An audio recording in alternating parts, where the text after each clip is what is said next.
Wow, saya tidak menyangka Nusron Wahid ternyata sangat tolol.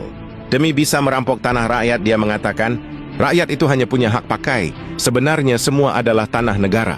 Lalu kemudian berkata lagi, dari mana jalannya tanah warisanmu? Emangnya mbahmu menciptakan tanah?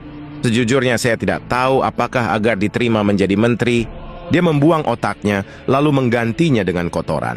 Sehingga pemikirannya bisa setolol ini. Okelah, kita berikan pencerahan kepada mereka. Syarat terbentuknya sebuah negara hanya dua. Satu, tanah atau wilayah. Dua, rakyat. Lantas di mana posisi pemerintah? Pemerintah itu awalnya tidak ada.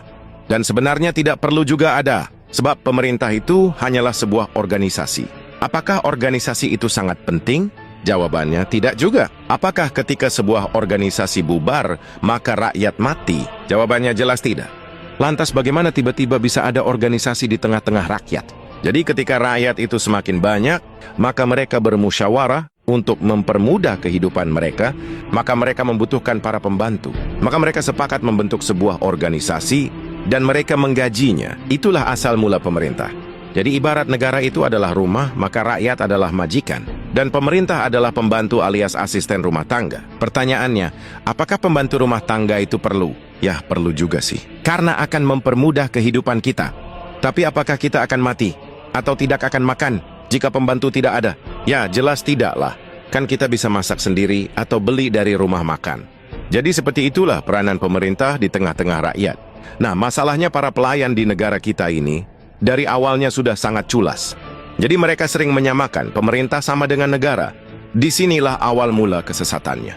Sehingga mereka berpikir, berarti tanah negara adalah tanah pemerintah. Boom, hancur sudah kan? Mereka salah persepsi.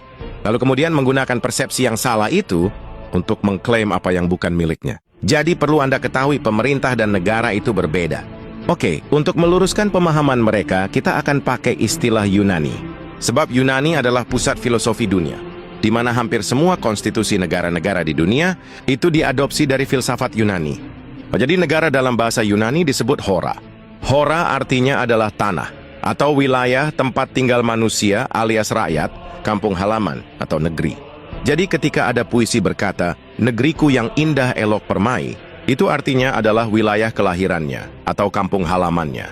Jadi jangan Anda bayangkan pemerintah seperti Indonesia yang isinya Nusron,